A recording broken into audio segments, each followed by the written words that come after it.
هبه، احنا نعرف ليه كل انسان نقطه ضعف، اكو بعض الاشخاص يخافون من افلام الرعب. واكو بعض الاشخاص يخافون من الظلمه او الوحده. نعم. واكو بعض الاشخاص يخافون من بعض الحشرات، فانت من شنو تخافين؟ أنا أخاف من الحيوانات. من الحيوانات. طيب، سمعت الخبر اللي وصلنا بالاخير انه بعض الحيوانات المفترسه انهزمت من حدائق الزوراء، تدرين بهذا الخبر لو لا؟ لا ما. هذا الخبر انا اقول لكم انه بعض الحيوانات المفترسه حفرت جوا القاع الدب والاسد ونمر، مجموعه من الحيوانات المفترسه حاليا هي انهزمت، فما اعرف يمكن ثلاث اسود تايهه، واعتقد غوريلا حسب الخبر اللي تناقلته وسائل الاعلام. فايش تتوقعين اذا فجاه وانت تمشين طلع لك اسد او غوريلا؟ يعني شنو؟ شو أسوي قاعدة؟ يمكن ما تتوقعين. المهم، ما تخافين من الظلمه ومن افلام الرعب؟ الظلمة لا، بس أفلام الرعب أخاف منها. تخافين منها. طيب، الحيوانات المفترسه هاي اذا فد يوم فد حيوان طلع لكم، يعني هاي اللي انهزمت من حدائق الزوراء، ايش تتوقعين انت تكون ردة فعلك؟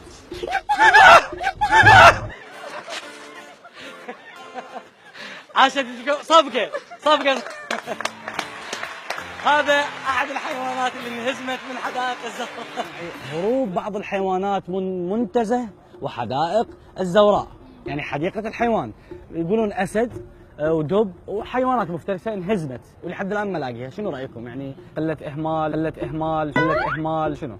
طبعا اكيد قله اهتمام بالحيوان، شلون يعرفون حيوان؟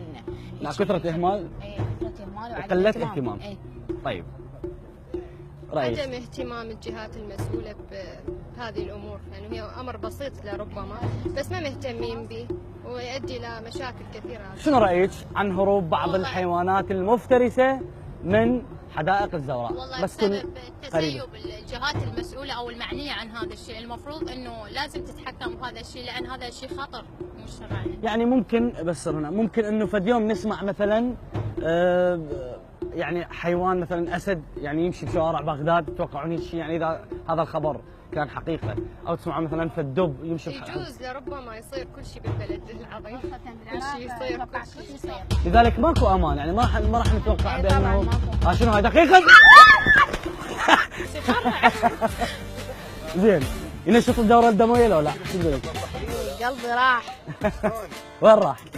نجيبه بتاكسي. يسوي سكر وضغط، بس ما يخالف يسوي، يعني ينبه الجهات المعنيه انه عن هذا الموضوع. تحياتي لكم، وان شاء الله المقلب يظل باذهانكم وبذاكرتكم وما تنسوا. ها؟ رشديش؟ حركيها شويه. خلينا نشوف غيركم حتى نسوي وياه مقلب، وادعوا لهم ان شاء الله يا ربي ما يصير بهم شيء. تصبح له غلط. خبر اكيد يعني. زين. طبيعه عدا الحيوانات، يعني تخاف مثلا من غوريلا اذا اجى؟ او اسد؟ طبعا بس وين اشوفه غوريلا؟ شنو؟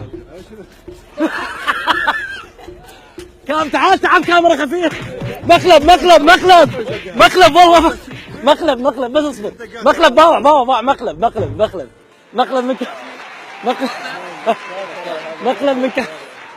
مقلب ويانا سمسم من ضمن كادر قناه ديوان الفضائيه، وانتم قدام الكاميرات كنتوا ويانا في مقلب، وتحياتي لكم. جيبوا لنا بطل مي شباب. مستمرين وياكم مشاهدينا حتى نشوف يا ضحيه راح نلتقي بيها.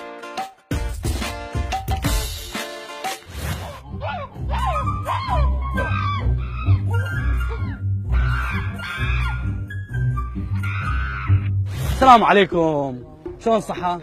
قناة ديوان الفضائية، موضوع مشاكل اجتماعية نعاني من عندها، اريد اخذ رايكم بها، ماكو مشكلة؟ على هاي لمتكم الحلوة. تنقلت وسائل الاعلام وايضا مواقع التواصل الاجتماعي خبر هروب، يمكن سمعتوا بهذا الخبر، هروب بعض الحيوانات المفترسة من حدائق ومنتزه الزوراء. سمعتوا بهذا الخبر، والبعض الاخر يجوز ما سمع. طيب، شنو رايكم بهذا الموضوع؟ يعني نبدي من عندك. انا حسب ما سمعته على الفيس، واني اخبار الفيس ما اصدق. يعني تتوقع فد يوم تمشي بشارع تلقى مثلا اسد او نمر او والله هنا اذا اسال هذه الاخبار بعد كل شيء اتوقع ما تخوف الوضع. ما يصير، يعني ويش واحد ما يامن على اهله مو والله؟ فعلا على اطفاله من يروح المدارس. هي صوت من يعني الحراسات مال الزوراء طبعا لازم شوي. لا هو شوف، انا سمعت بانه دب حافر من جوا، شلون هذا السياج حافر من جوا السياج وطالع. اي صح هذا. ولحد الان بعض الحيوانات المفترسه ما لقوها، فممكن من تتوقع تلقاها بشارع، صح ولا غلط؟ يعني في اي مكان بهاي الحديقه تلقاها، باي مكان تلقاها. شو تقول بهذا الموضوع؟ شغلتها تخوف يعني، خاصة مع المجتمع. طبعا اكيد. والله لازم هم يسوون لنا حل يعني، لازم ينزلوا.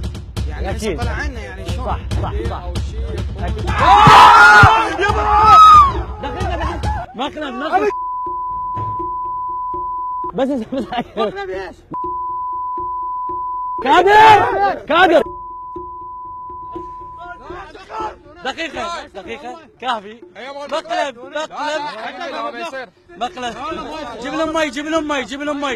جيب لهم مي حتى احترينا. لا والله ما يصير هيك. نزع الستر انا احكي وياك. ما يصير. لا هذا مقلب للذكرى. تعال بوسهم يلا واحد بوس. اسم بالخير. اسمه احمد. تحياتي لك احمد. اسم بالخير. حسين. اي حسين. يا حلف صحافة مرحلة أولى. تحياتي لك. اسم؟ انا يوسف. تحياتي لكم شباب موفقين. صافي يا لبن وراضين على سمسم. تحياتي لكم موفقين صفقة. تحياتي لكم.